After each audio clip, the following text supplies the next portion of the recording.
If someone asked you to name a queer icon, who would you say? Britney, Christina, Shirley Bassey, Tina, Madonna, Celine Dion, Whitney Houston, Mariah Carey. Bruce Springsteen.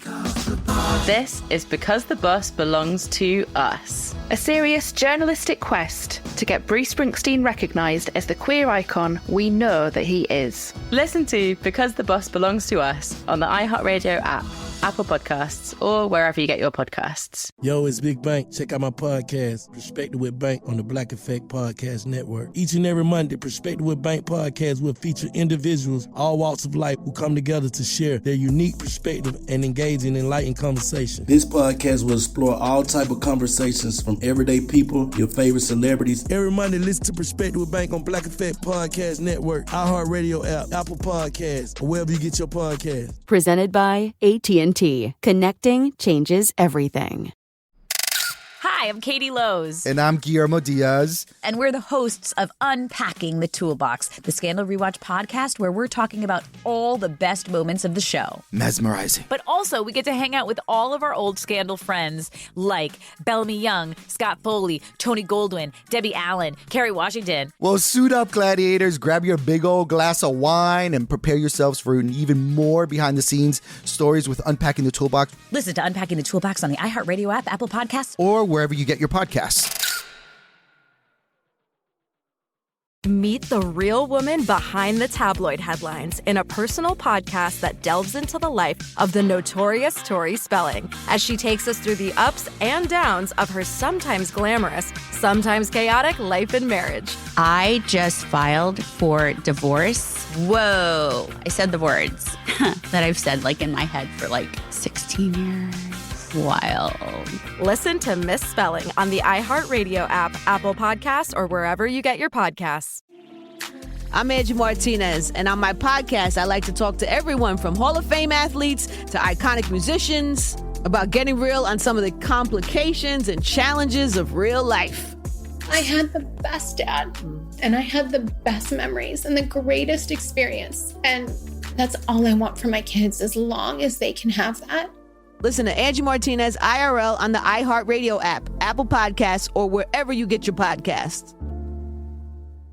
Episode 432, How to Afford More of What You Love. Welcome to the Frugal Friends Podcast, where you'll learn to save money, embrace simplicity, and live a richer life. Here are your hosts, Jen and Jill. Welcome to the Frugal Friends Podcast. My name is Jen. My name is Jill. And today we are talking about our new book, Buy What You Love Without Going Broke. And it's not like a sales ad. We really wanted to have a conversation about our favorite sections of the book and invite you into kind of a behind the scenes of what's on our heart, but also if you're new here and you haven't listened to an episode of Frugal Friends, to really understand what values-based spending is, what it isn't, and then how you can incorporate it into your life, because it's gonna look different for everyone. Yeah, this is really just to get excited about the love letter that we wrote to ourselves and all of you, and really describe more of what you're going to get in the book. But it also is a standalone episode in and of itself. I know we typically go through articles, but this is one of those we want to lay the foundation for what we just wrote and help you get a sneak peek. But first, this episode is brought to you by my birthday. Ow, ow! It's a big deal. There's no other noteworthy holidays in August, so this is what you get. Me turning another year older. Let's celebrate with a pre-order launch party. Wow. I'll get there. She's already been partying. Yes. It's a launch party for our book on August 20th at 7 p.m. Eastern Time. It's the day before my actual birthday, and I want to spend it with you all. So we'll be gathering to celebrate the fact that our book is available for pre-order right now. And if you join, we'll be giving you gifts. I'm not the one getting gifts. You're the one getting gifts for my birthday. I'm giving the gifts to you instead of Jill. I made that decision. That's what I decided. I consented. I consent right now. She's telling me right now, and I consent.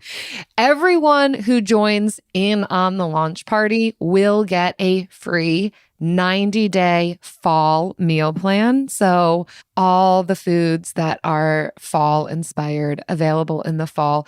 Think about it. This is back to school. You all need to know what you're going to be cooking. You mostly need this book, but I'm trying to sell you on the freebies that you come. You don't have to think about dinner this fall. Budget friendly for every week through the fall. We've got you covered for free.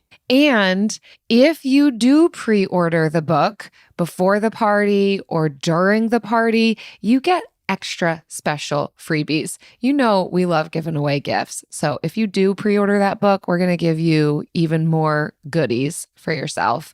So first, get the friend letter. If you want to join in on this launch party, we will be announcing it in the friend letter. So frugalfriendspodcast.com. Sign up for the friend letter. You'll learn about the launch party. You'll be able to join us at that party and get all of your goodies. Yes, we'll be sending the link to the Zoom room in the friend letter. That's why you have to sign up for it. And if you want to pre-order, if you are already on the friend letter, you can go to buywhatyoulovebook.com and pre-order there. Love it. So this episode, we really want to dive into the first part of our book, really the intro and part one. It's a 3-part book. It's split into, it's teaching you about values-based spending, which is such a fun concept. But if you've ever started to try to incorporate it into your life, it's a little more complicated than that, right? Because we have all of these things. Like, first of all, what do I value, right? Like, what is it that I truly value versus what the world is telling me to value, or what my upbringing or my family or all of these people, the societal norms are telling me to value. So what is it that I value versus outside forces are telling me to? And then there are actually things I have to spend money on that I don't necessarily value, but I can't get out of, right? So how do I navigate those things? And then once I figure that out, how do I conform my new lifestyle into the existing life I obviously cannot and do not want to escape from? There's so much nuance with it, which I think is why we can't give a 5 to 7 step process to be able to implement this without any errors. This is not necessarily a financial plan, do X, Y, Z, and you'll be exactly where you need to be. This is a lot more of a holistic approach of understanding ourselves, understanding the world around us. And really what we're trying to give here, what we are giving here in this book, and I think through the podcast over these last 6 years, are principles that we can hold on to and form the foundation for how we make spending decisions, how we move through our daily lives and seasons in a way that is congruent with who we are, who we want to become. And that's why it is so difficult to say, do X, Y, Z. But I think that there are some of these anchor points we can be describing that once we can really find our footing with each of those, we can get better and better at spending. Yeah.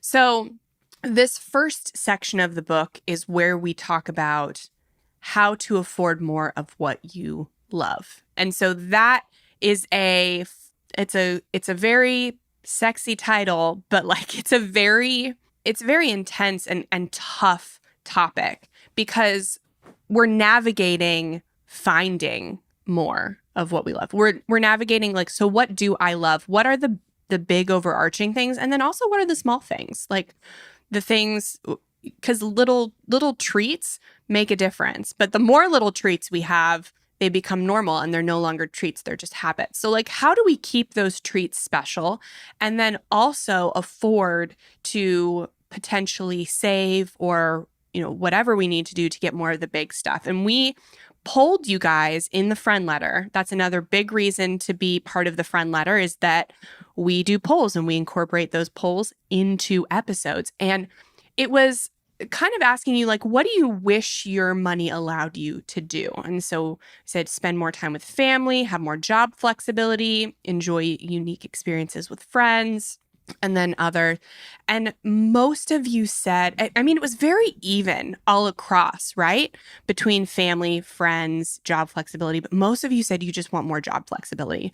And a lot of the times the reason we want more job flexibility is because we want more time with our family and our friends. So these all actually cycle together, I think.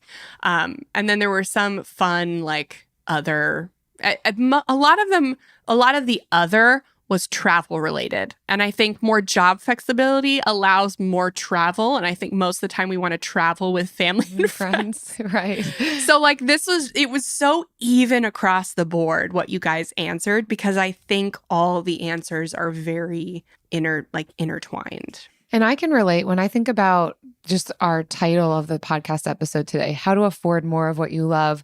This is what my mind goes to. Like, yeah, I want more of the things that bring me joy, that are exciting. How can I have that? How can I buy what I love without going broke? And we think that one of the first things that's necessary here is certainly a good mental foundation.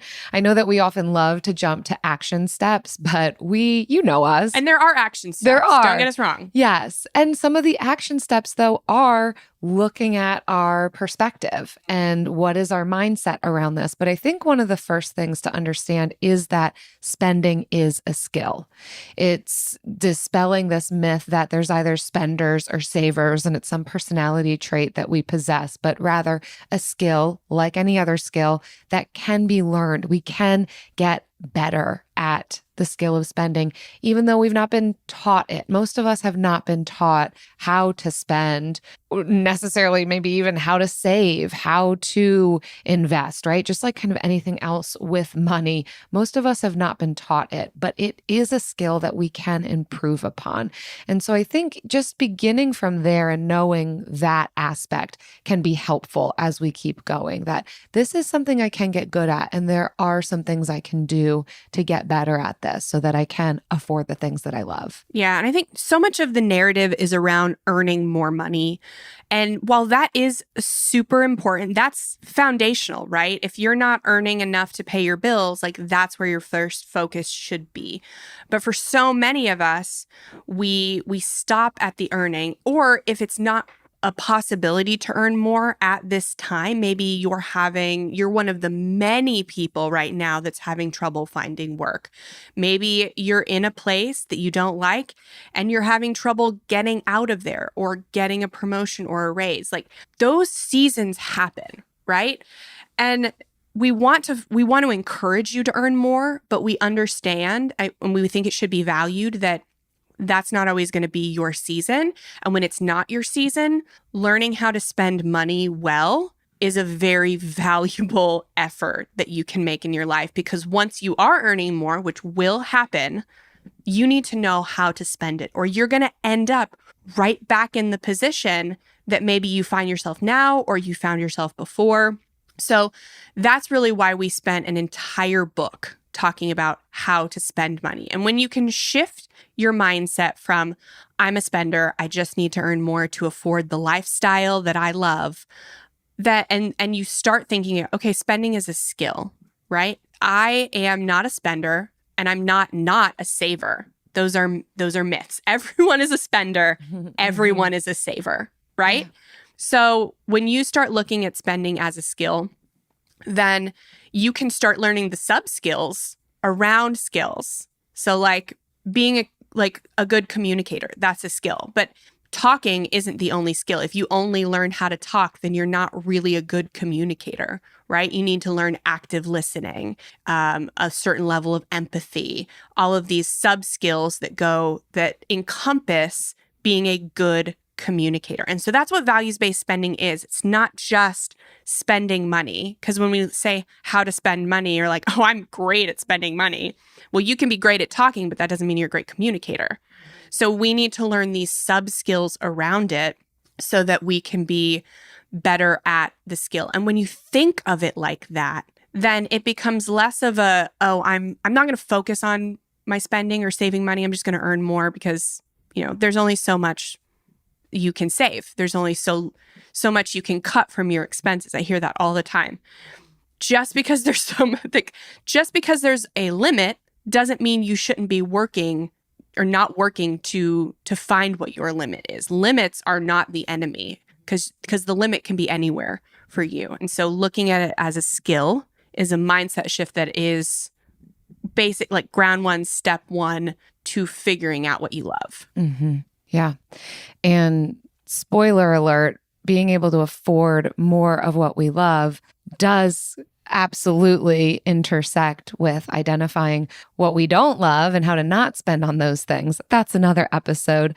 But it's not just you can afford more of what you love just because money starts to appear. We all know that we don't have the magic wand for that. Some of it has to do with really leaning into finding what I value, prioritizing those things, and figuring out unique, creative, problem-solving ways to maybe spend less in other areas or not spend at all, or be able to experience and engage with the things that we value without spending money. There's a variety of ways that we can get at affording more of what we love. And sometimes, yes, that's going to mean spending well. Sometimes it's going to mean refraining from spending, and that's a part of spending well.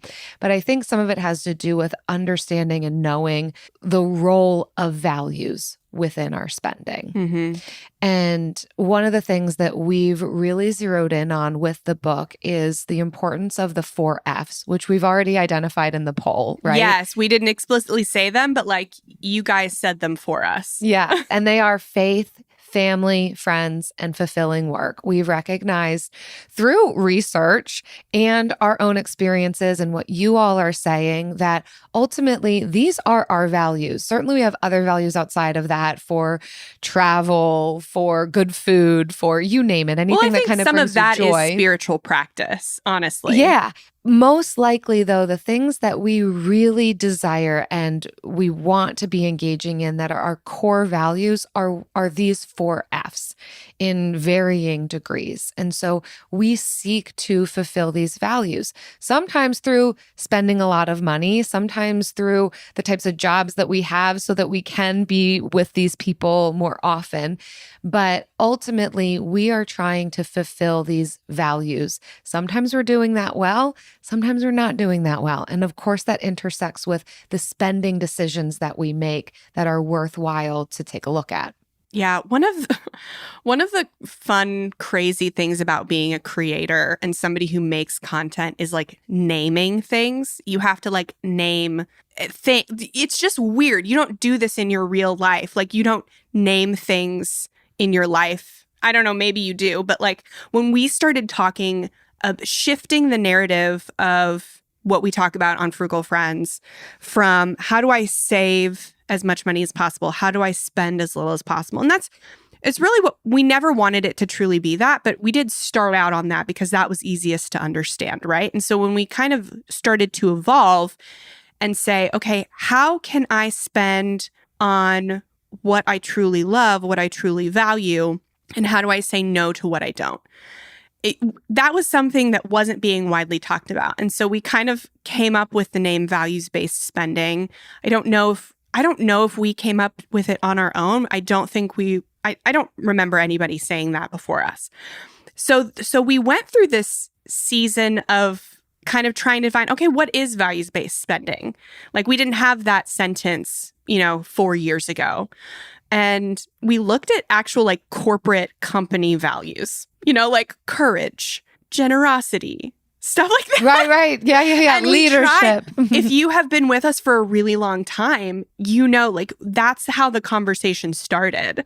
And it was trying, like, when you're trying to fit a round peg into a square hole. It was just, that was what people, when we were looking at values-based spending, that's how people were describing it.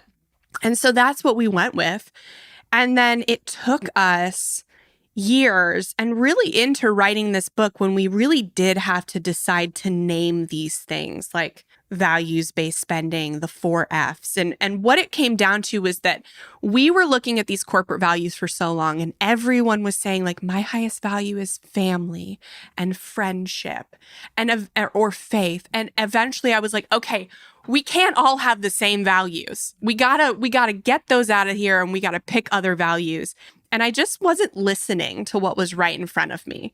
I wasn't reading everybody's values that were coming into us. And when I finally stopped listening to what the internet was saying and started looking at what was right in front of me, that's how we naturally came to the concept of the 4 Fs being these like higher values, these higher needs. And then I looked at Maslow's hierarchy of needs. I don't know if you were like in the internet social sphere when everyone is actually posting the hierarchy of needs and then like painting over it and putting like iced coffee, cold brew, latte. It's my hierarchy of needs. But that's what we were looking at. And it kind of, it just, once we saw those values together along with the hierarchy of needs, it made total sense why everyone was putting those down as what they value most. Like we've got our base of the hierarchy is the physical needs, right? Food, shelter, water. And then you've got your psychological needs, which are, they're the kind of safety needs. You want to feel employed, you want to feel healthy, that's kind of physical, but you want to feel love, you want to feel friendship, family, sense of connection. You want to feel confident in yourself. You want to have self-esteem. You want to feel like you're respected by the people who you want to respect you. And then you've got your self-actualization or your self-fulfillment needs at the very top, which is meaning, purpose, creativity. And it just made total sense when we looked at, okay, if that's our human hierarchy of needs, that's why these are the 4 things that we're hearing so much, because through these 4 things, you meet all those psychological and self-actualization needs. And so when we talk about values-based spending and we talk about our values, we're talking about 2 things in tandem. We're talking about these higher needs, like our 4 Fs. And we're also talking about our little treats. And sometimes those little treats actually get us closer to these 4 Fs, like a latte with a friend, or a latte alone, away from your children and your family. That's a great psychological need for me. But they're intertwined. They're both, whether it's tangible or intangible, you can't, when we try to separate these needs is when we start overspending on stuff that we are marketed to try and fulfill these higher needs that we're being told don't cost money. Money doesn't buy love. Like you don't, need to spend money on this. We'll spend money anyway to try and fill a need because we don't realize that it is a need. Mm-hmm. Yeah, I think this concept is really crucial to grasp hold of because it's where we can see a lot of our impulse spending is tied to meeting some of these internal and external needs. So it is absolutely a need for self-actualization, for esteem, for love and belonging. And a lot of those things come from the 4 Fs, faith, family, friends, and fulfilling work. But what happens is we will often spend to meet these needs, and usually we miss the mark on it, right? Mm-hmm. And I think marketers know this. This is another podcast episode as well, like just the manufactured desire and consumerism. Wait for this one. This is my favorite part. Yeah, we're not there yet. I know. But understanding that a lot of these ads that we're seeing on social media that are just trying to sell you some shoes or a backpack or a clothing item, that's not all they're selling you, right? They're selling you love and belonging, esteem, self-confidence. Marketers are no dummies. They're trying to tap into your higher level needs to get you to buy. And they don't want you to know that you to spend money on actually achieving those needs. They want you to think you can achieve those needs subversively by buying this less expensive product. And you can't afford the more expensive like vacation with your family.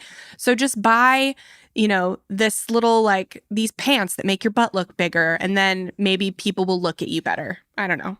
Whatever it is, they are trying to sell us this, and we are believing that some of these things can get us what we want. Some of that has to do with the fact that many of us have solved our problems by spending money. It might not have been the best, most efficient, there could have been other ways that we solved our problems, but we are accustomed to that. So usually if we see an ad for something promising us something that we think even subconsciously is missing, that's easier than picking up the phone and calling a friend and being vulnerable, right? And we don't even consciously know that. Some of this takes us processing through these items, being aware of what our needs are, being able to hit the nail on the head with our needs, because otherwise we're grasping at straws, impulsively spending. It's not actually meeting our need. We're left feeling maybe guilty, shameful, disappointed in ourselves, not really loving the purchase that we just made, wondering where all of our money went, and the thing goes round and round. And it's why we're describing this ideology as really helpful for being able to understand what's going on internally so that we can make really confident external spending decisions when we can recognize our needs are there, they're not going away, and our needs are good.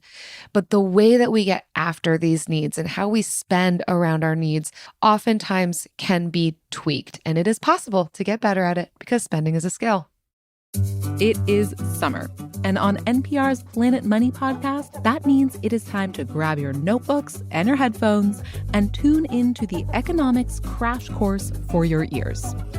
Planet Money Summer School is covering the economic history of the world, from the birth of money to the Industrial Revolution to modern trade policy. We've got the lessons to keep you sounding smart at the beach, with help from real economic historians.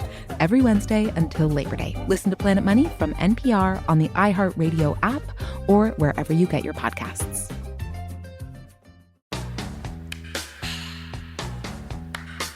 Back in 1969, this was the hottest song around. It's the time of the season. So hot that some guys from Michigan tried to steal it.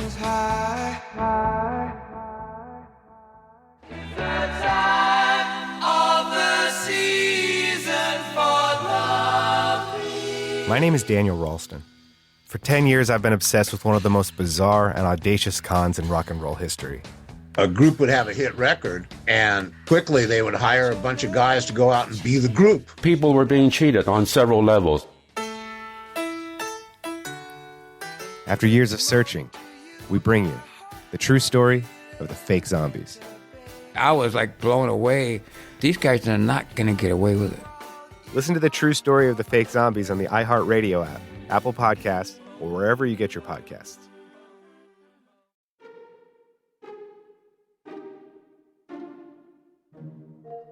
Welcome to Criminalia. I'm Maria Tremarchi. And I'm Holly Fry. Together, we invite you into the dark corridors of history and true crime. For each season, we explore a new theme. From poisoners to stalkers, art thieves to snake oil salesmen. We uncover the secrets of history's most interesting figures, such as Walter Minks, the man who built his own submarine hoping to escape with his blackmail payout under Lake Michigan. It sounds made up, but it's 100% true. We'll explore the crimes as well as societal forces at play, from unfair sentencing to jaw-dissolving health risks. And tune in at the end of each episode as we indulge in cocktails and mocktails inspired by each story. Listen to Criminalia on the iHeartRadio app, Apple Podcasts, or wherever you get your podcasts. Welcome to the Sino Show. I'm your host, Sino McFarlane. I'm an addiction specialist. I'm a coach, I'm a translator, and I'm God's middleman. My job is to crack hearts and let the light in and help everyone shift the narrative. Whether your get down is sex, drugs, alcohol, love addiction, self-hate, codependency, or anything else for that matter, I want to help you wake up, and I want to help you get free. I want to help you unleash your potential, overcome obstacles, and achieve your goals. Most importantly, I don't want you to feel alone. So join me on The Sino Show, where each week we'll feature a compelling individual with an even more noteworthy story that will be sure to inspire and educate. Listen to The Sino Show every Wednesday on the iHeartRadio app, Apple Podcasts, or wherever you get your podcasts.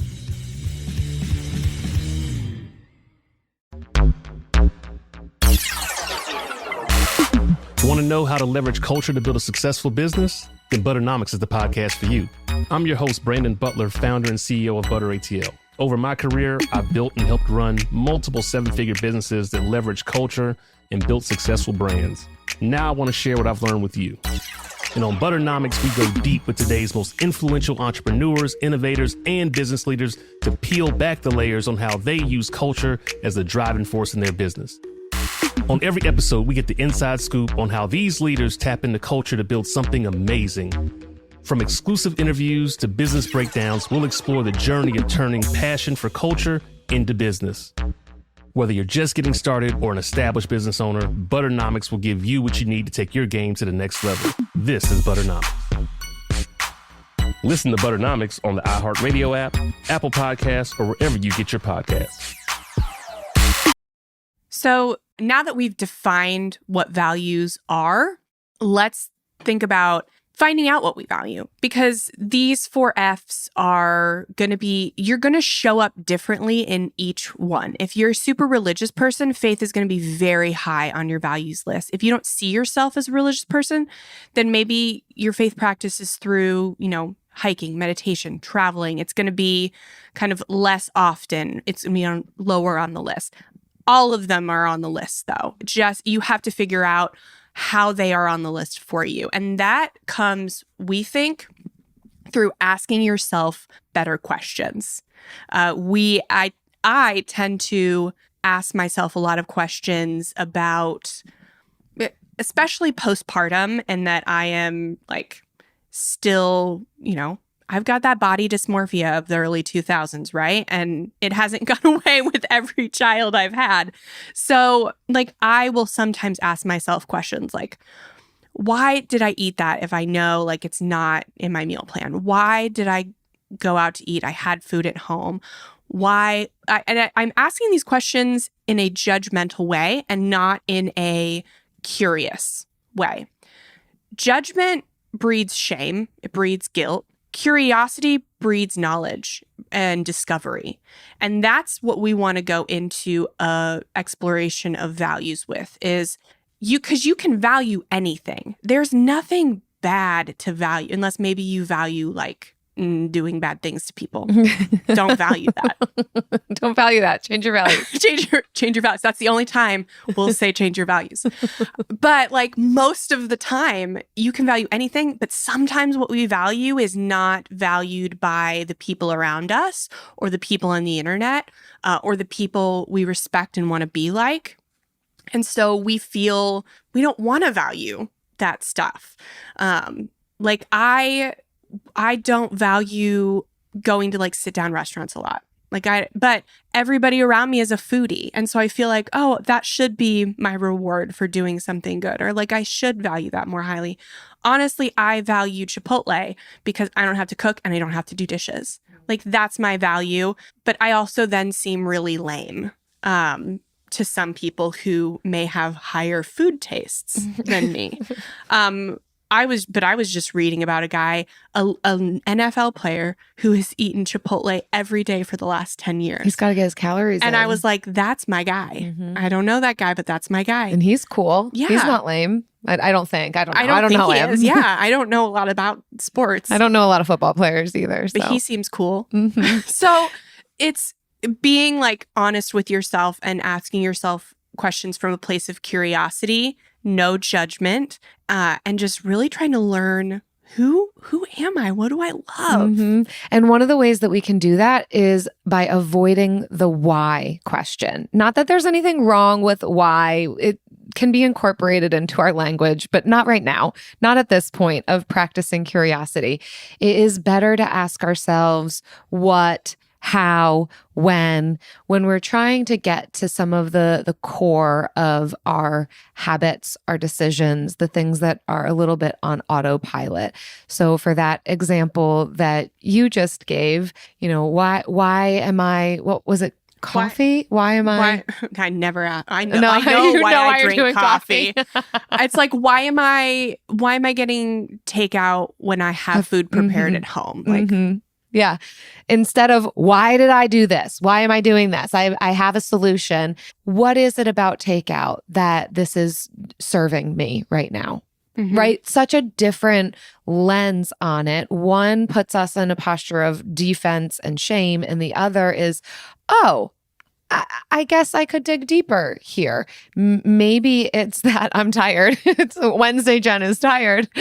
Or, well, when I answered that question, for me, it was, I wanted to get takeout actually because it sounded better to me than the food I had prepared at home. I had this I had this very healthy meal like prepped at home, but that just didn't sound delicious to me. And I wanted something delicious. So that kind of changed the way I prepped food. It wasn't the healthiest it could be, but it was food that made me want to eat it, or at least it was good enough to want to eat without going through the hassle of takeout. Yeah. And that's a helpful example. But with this, practicing of curiosity is something that we can do throughout our entire lives, any aspect of our lives, not just our finances. But we want to take this lens with us into our action step. We finally got there. Yes. Halfway through the episode, we're ready to give you an action step. We've given just some really heavy action steps so far. Because sometimes this is not figuring out what you value and where you want to show up for it. And sometimes realizing, gosh, I haven't been showing up there at all. And it is super important for me. You're hearing it now. Don't dwell on what you haven't done. Now you can focus on what you will do. And so the next, something maybe a lighter action step, we'll say, is to do a 90-day transaction inventory. And so this is going to get you clear on that second part of what you value is the actual things with a price tag. Money can't buy love, but I'd rather be alone in a Rolls Royce or something. I don't know what the saying is, but there are some things that don't have price tags that still take money to afford, right? But then there are some things that have overt price tags. And we're looking at our expenses from the last 90 days. That's going to really give you a clear picture on kind of everything that could pop up, no surprises. And see what you're spending your money on. And I think you should do this before you do a budget. We are trying to make these imaginary budgets for imaginary people that don't exist, when really we should be looking first, what am I spending on for the last 3 months? So then then you'll be able to make a better budget that's easier to stick to moving forward. You can also call it a spending plan if that lands better with you. Yeah, budget or spending plan can be used interchangeably. So once you've gathered all of your transactions, credit card, bank statements, and this is going to include quote unquote fixed expenses, right? What you're paying on your lodging and food and transportation and your bills, everything's included because everything can be questioned and shifted if need be. But this is going to really give a good overview of your spending decisions and where your spending skill set currently lies. And we also like to then have another column next to this when we've got it, whether you have it on a spreadsheet or you've printed it all out, to go through each of these transactions and, to the best of your recollection, write down what was happening then. What was the circumstances that transpired just before or during that led to this spending decision? You're not going to remember all of them, but you'll start to potentially see some recurring patterns in your spending. And that will be really indicative of some habits that you may have, the typical spending decisions that you make, maybe even what triggers some of these spending, whether it is, an emotional experience, whether it's a celebration, whether it's you're feeling down, whether it's just, I'm just on my way home from work and this is what I do every day. I swing through this drive-through. You'll start to see where you're spending. And from there, you'll be able to identify, how did I feel about that transaction? Did I like that I spent on that? Do I not like that I spent on that? Did that give me what I thought that I wanted in that moment? And we'll really start to be able to incorporate, where do our needs and values, that Maslow's hierarchy of needs, intersect here? What was I seeking to fulfill with these transactions? Sometimes it's just food. Sometimes it's just, I was just hungry and I got food. Okay. We don't need to really dive deep into all of this forever and eternity, but some of it will start to reveal, oh, okay, here's what I do when I'm feeling stressed. Here's what I spend on. Here is where I am more likely to spend impulsively, is when I'm up in the night scrolling my phone, right? We can start to identify what some of these triggers are, which will then help to inform the spending plan that we create. We're not there yet.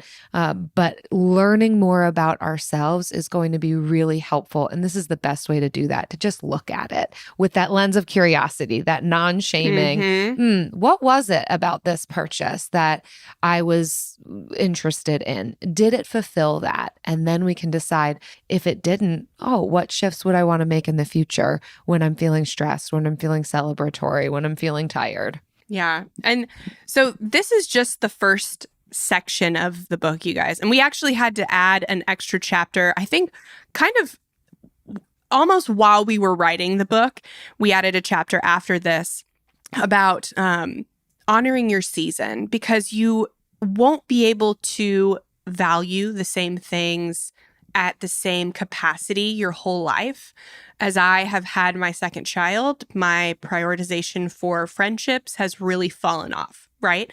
And that's sad, but I recognize that so that I can be intentional in investing there when I do have the capacity within my season. And that is a fantastic chapter that I'm so glad we added. It was hard to get to. I think it was the hardest chapter to write in the whole book because it had so much nuance, right? Like, how do you help somebody figure out what kind of season they're in and the capacity for focusing on their spending, and then also you'll never be able to afford, well, maybe unless you're uber wealthy, you probably won't be able to afford everything you value in the capacity you want at the same time. So like, how do you prioritize? But it was a labor of love to get that chapter in, and we hope that you will get the book, because after this, first section, we also cover how to say no to what you don't value, and then how to incorporate that lifestyle. But I really hope that starting this conversation has maybe inspired you to start looking at, because we still have a few months before the book comes out, even if you pre-ordered it today. I hope that you can just start to shift your mindset in the next couple months to, when you spend money, viewing it as a skill, not a success or a failure. Because so much of spending is around, if I spend money, I'm failing at money. If I don't spend money, I'm succeeding. And that is false. Everyone spends, everyone saves. You can always become a better spender. You can always become a better saver, because it is a skill.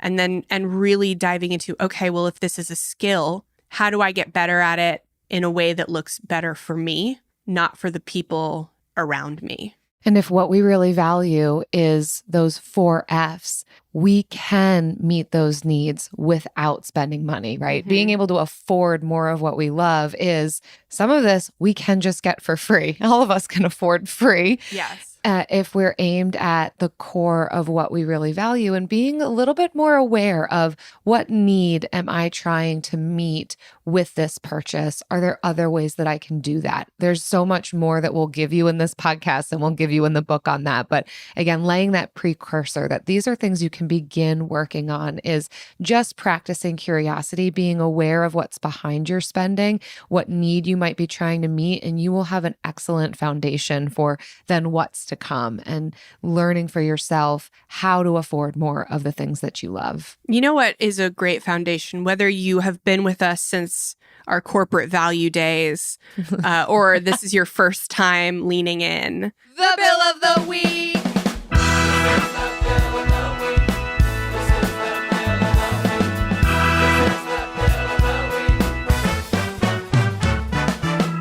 That's right.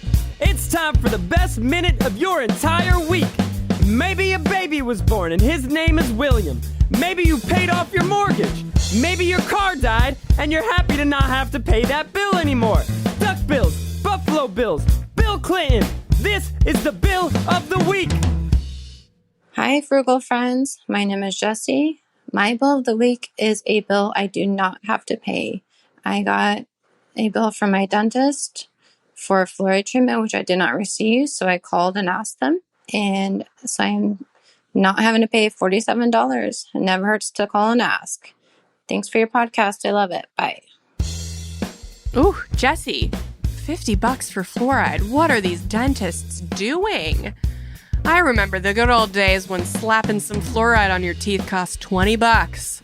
My dentist just did it for free for me recently. I went in, she's like, do you have insurance? I'm like, no. She's like, oh, you would really benefit from fluoride. And I'm like, well, how much is it? I think it was going to be like $99. I'm like, no, thanks. She's like, okay, well, something's going to happen right now. So she did ask, would you want this? I'm like, yeah, but I'm not going to pay for it. And she was like, well, then something's going to happen. But if they ask you at the front desk if you got fluoride, just tell them no. Thankfully, they didn't ask. She didn't make a liar out of me. But but I'm so glad that, Jessie, you didn't get the fluoride, but they were trying to charge you and you caught it. Yeah. And that only happens when you're looking at your bill, like looking at your 90-day transaction inventory. That's just a side piece that might be helpful. You could find transactions that you didn't make and get some money back. You could find a bill that you're paying twice for. I can't tell you how many people are paying for 2 Spotify accounts, 2 Disney Plus accounts, 2 this, 2 that, and didn't even know it because the other person like in your family signed up. And yeah, you could find that. It is very common. Well, thanks, Jessie, for calling in your bill. If you all are listening and you've got a bill that was erroneous and you got it taken off, or a bill you don't mind paying, or you're billing people, whether it's erroneous or not, I mean, we'll hear it. frugalfriendspodcast.com/bill to leave us your bill. We're so excited. It is summer, and on NPR's Planet Money podcast, that means it is time to grab your notebooks and your headphones and tune into the economics crash course for your ears. Planet Money Summer School is covering the economic history of the world, from the birth of money to the Industrial Revolution to modern trade policy. We've got the lessons to keep you sounding smart at the beach, with help from real economic historians.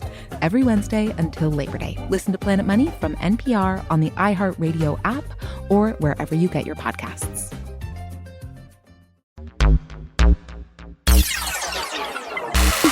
Want to know how to leverage culture to build a successful business? Then Butternomics is the podcast for you.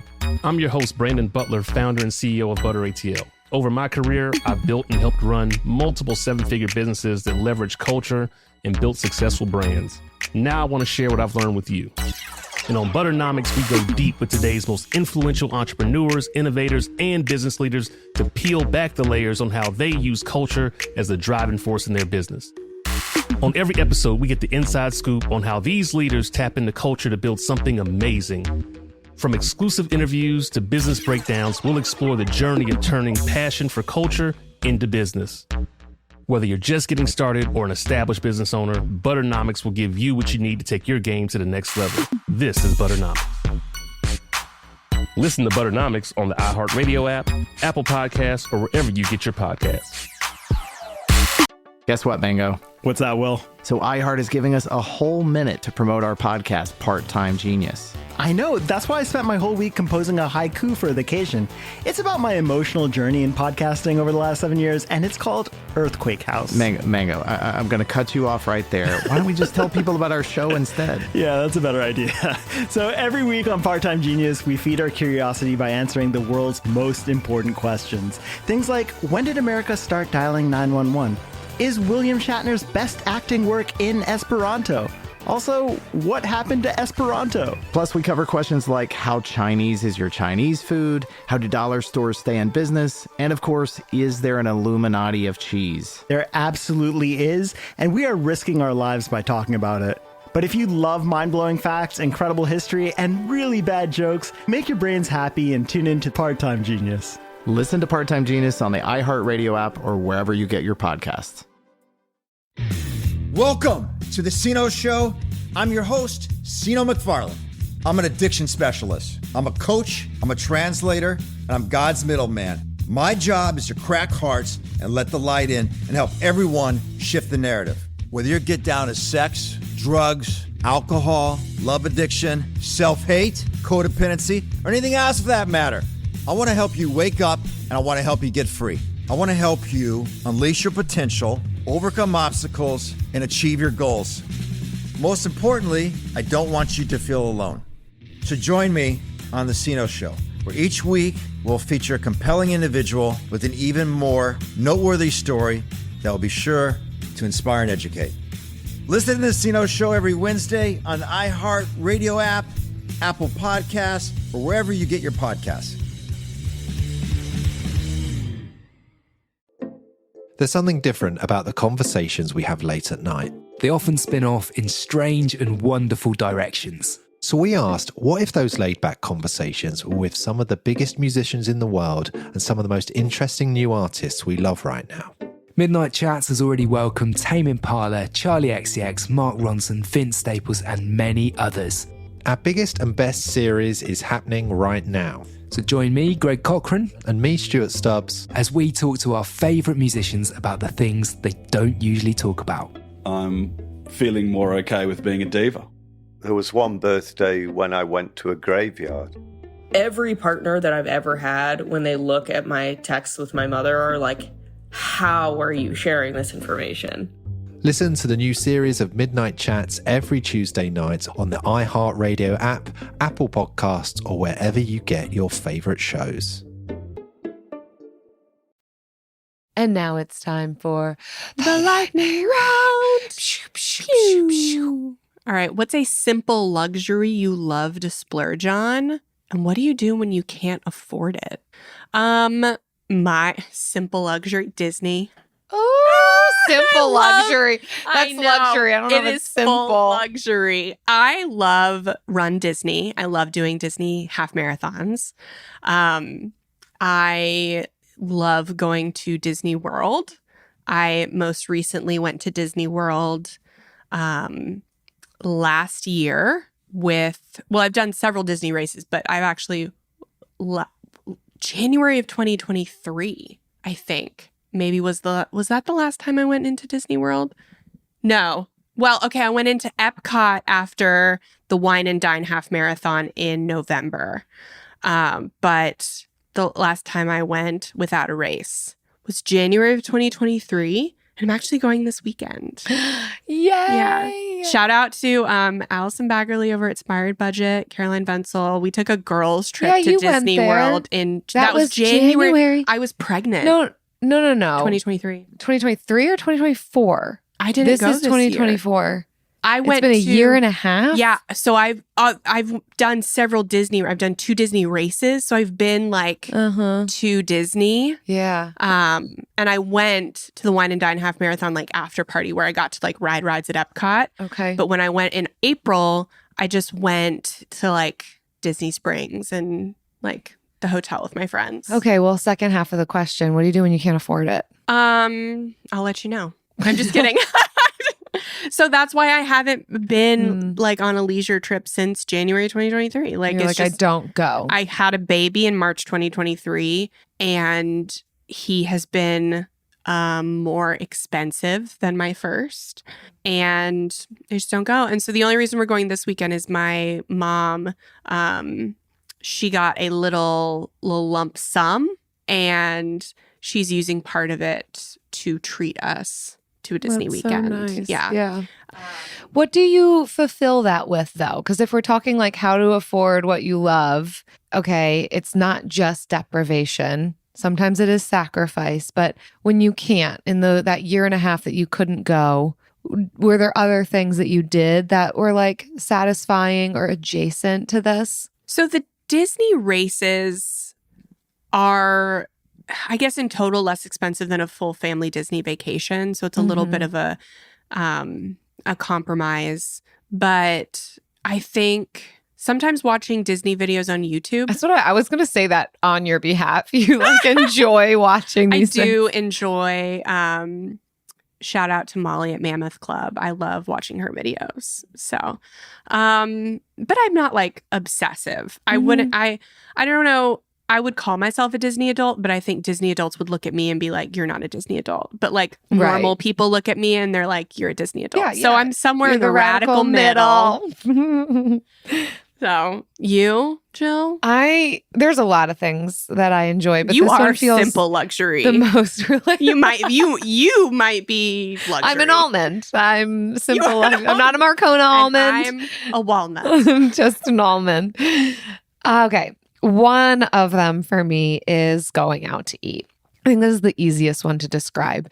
And I think at various seasons of life that has been more available, makes more sense for us than others. We are certainly more recently in a season where we can't go out to eat as often. That doesn't mean we never do it, right? I am not about deprivation, but we go out once a week. But even then, it might not be a sit-down restaurant. So here's I'll more so describe the ways that I get at what I enjoy without necessarily hemorrhaging money. So we've not been doing as many sit-down restaurants. So usually sit-down restaurants, the price of food is just a little higher. You're also, doing the 20% tip or more. Whereas if we are able to go to like counter service and it's more like a 10 to 15% tip and less expensive items. Like we've been enjoying some of your like I don't tip at Chipotle. Your Cava, your Chipotle. Yeah.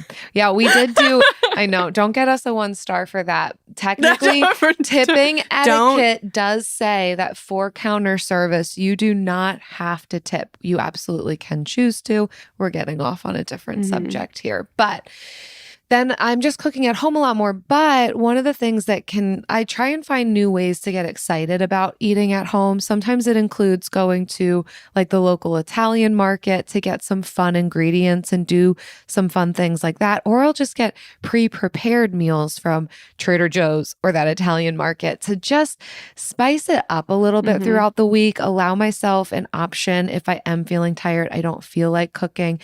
But I've also been really enjoying following like Instagram accounts of people who cook and finding inspirational recipes. I usually try a new recipe once a week. I know that not everyone's season can afford that, and that's totally fine, but it's what's getting me excited about that. So usually trying different grocery stores, trying different recipes, having frozen foods that just sound really tasty.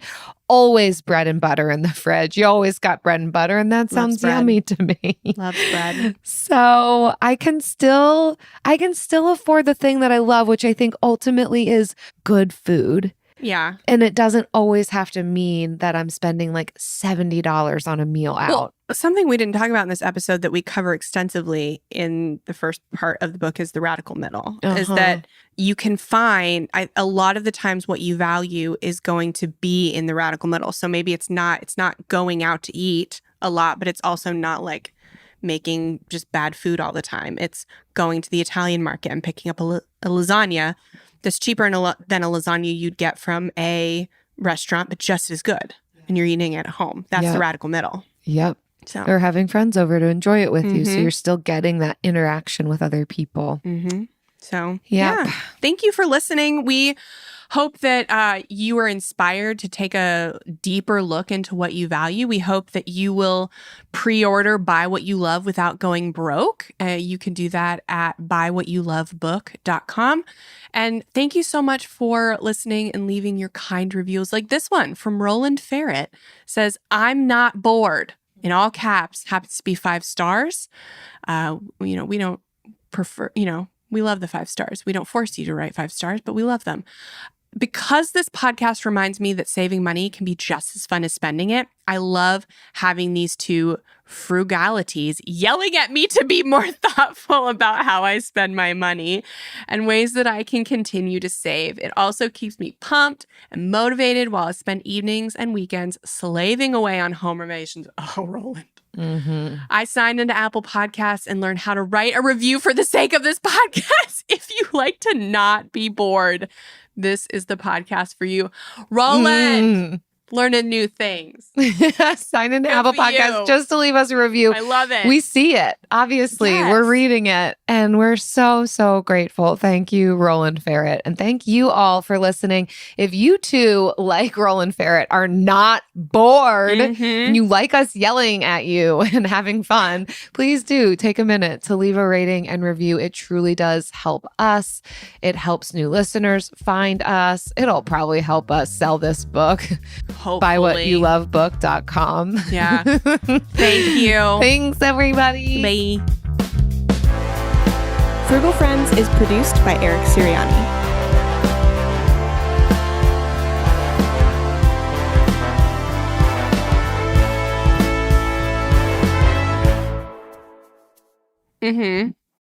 Speaking of trying new recipes and cooking at home, I made a new recipe last night. I made a new recipe I want to talk about too, but you go first. Okay. Mine was, beef barbacoa, because 2 months ago, Eric and I went on a meat hunting and gathering. not hunting.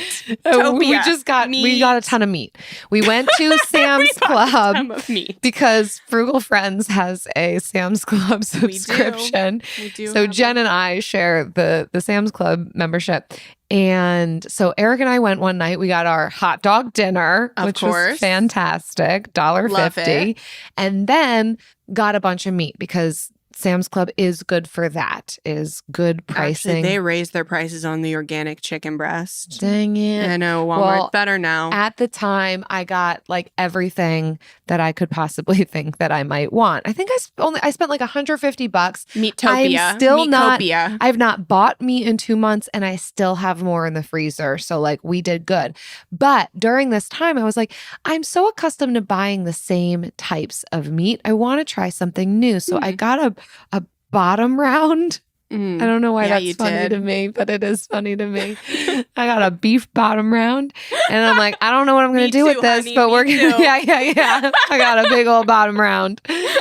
And so one of the recipes that I found was for beef barbacoa in the Instant Pot. So this is doing double duty for me. Jill does not do pressure cooker. No, I have had a pressure cooker gifted to me by my mom, like Jen, 6 years ago. I can't believe that you still have it in your possession. It shocks me. I know, because I you have keep held on to thinking this would be good to cook in the summertime, not have the oven on, not have the stove on. Oh, but also like other people have used it. And so I'm like, all right, this works. I have the space to store it. So I have never have I ever used my Instant Pot on my own until yesterday. Like it's always been under the supervision of another person. When I'm just like, I don't know how to use it, but if you want to, go ahead. Meanwhile, I'm over here making spaghetti in my pressure cooker because I love it so much, and Jill judges me. And I never totally understood it. It was still kind of a weird experience to have to saute the stuff ahead of time. I'm like cooking on my island and steam is not below the hood of the oven. I could have moved it, whatever. It was a weird experience. It was a new experience. I did not die. No one else died. We didn't even get injured. It did scare me. It did, like, you gotta poke it for the quick release. And I did you use scream a spoon? little. I used a spoon I used because my I remember fingers. watching. You do not. Oh yeah. That's so dangerous. I mean, not if you do it right. Okay, wow. I've never been injured. Never have I ever gotten to that point. I have no more fear anymore. And maybe I would use it again. The beef barbacoa, it turned out like it turned out. Yeah. So tried something new. Now I got a ton of beef barbacoa left over. We'll see what we do with it. Good. Thank you. I went on a chicken and rice kick for so long. Travis was like, and he can eat anything. And he's like, can we have something that's not chicken and rice? And so, which means I made 3 chicken and rice dishes in a row. Like it was bad. Yeah. So I went to Aldi and got a sirloin and cut that up and some potatoes. And I actually made copycat Fiesta potatoes from Taco Bell. And instead of the sour cream, I used a Greek yogurt, and I just mixed in some chipotle peppers. I'll get the can of chipotles in adobo and like blend it and then freeze it. So I already had that I just like mixed with some Greek yogurt, and I bought some just like queso dip and put those on top of the potatoes and then topped it with steak. Wow. Sliced steak. It was so good. That sounds so yummy. And there's a great example of like something that just sounded really tasty to you. Yeah, maybe not the healthiest meal, but we don't have to get health and money savings with every single meal all the time. It wasn't that bad. It was just potatoes coated in a little flour and cornstarch with herbs cheese. And then cheese, but I had Greek yogurt, and then I actually for myself I toasted some kale and put that with it too, because I love kale. So mine was actually pretty healthy. Like it just had I didn't douse it with the queso, but I have to get that recipe from you. That sounds so yummy. Yeah, it was. I love potatoes. It was so good. I know. They're like you do love potatoes. Root vegetable. This was you made a recipe I would make, and I made a recipe you would make. That's so true. Oh my gosh, we're becoming one. Yikes. We wrote a book. We did write a book together. BuyWhatYouLoveBook.com. If someone asked you to name a queer icon, who would you say? Britney, Christina, Shirley Bassey, Tina, Madonna, Celine Dion, Whitney Houston, Mariah Carey. Bruce Springsteen. This is Because the Bus Belongs to Us, a serious journalistic quest to get Bruce Springsteen recognised as the queer icon we know that he is. Listen to Because the Bus Belongs to Us on the iHeartRadio app, Apple Podcasts, or wherever you get your podcasts. Yo, it's Big Bank. Check out my podcast, Perspective with Bank, on the Black Effect Podcast Network. Each and every Monday, Perspective with Bank podcast will feature individuals, all walks of life, who come together to share their unique perspective and engage in enlightened conversation. This podcast will explore all type of conversations from everyday people, your favorite celebrities. Every Monday, listen to Perspective with Bank on Black Effect Podcast Network, iHeartRadio app, Apple Podcasts, or wherever you get your podcasts. Presented by AT&T. Connecting changes everything. Hi, I'm Katie Lowe's. And I'm Guillermo Diaz. And we're the hosts of Unpacking the Toolbox, the Scandal Rewatch podcast where we're talking about all the best moments of the show. Mesmerizing. But also, we get to hang out with all of our old Scandal friends like Bellamy Young, Scott Foley, Tony Goldwyn, Debbie Allen, Kerry Washington. Well, suit up, gladiators. Grab your big old glass of wine and prepare yourselves for an even more behind-the-scenes stories with Unpacking the Toolbox. Listen to Unpacking the Toolbox on the iHeartRadio app, Apple Podcasts, or wherever you get your podcasts. Meet the real woman behind the tabloid headlines in a personal podcast that delves into the life of the notorious Tori Spelling as she takes us through the ups and downs of her sometimes glamorous, sometimes chaotic life and marriage. I just filed for divorce. Whoa. I said the words that I've said like in my head for like 16 years. Wild. Listen to Misspelling on the iHeartRadio app, Apple Podcasts, or wherever you get your podcasts. I'm Angie Martinez, and on my podcast, I like to talk to everyone from Hall of Fame athletes to iconic musicians about getting real on some of the complications and challenges of real life. I had the best dad, and I had the best memories and the greatest experience, and that's all I want for my kids, as long as they can have that. Listen to Angie Martinez IRL on the iHeartRadio app, Apple Podcasts, or wherever you get your podcasts.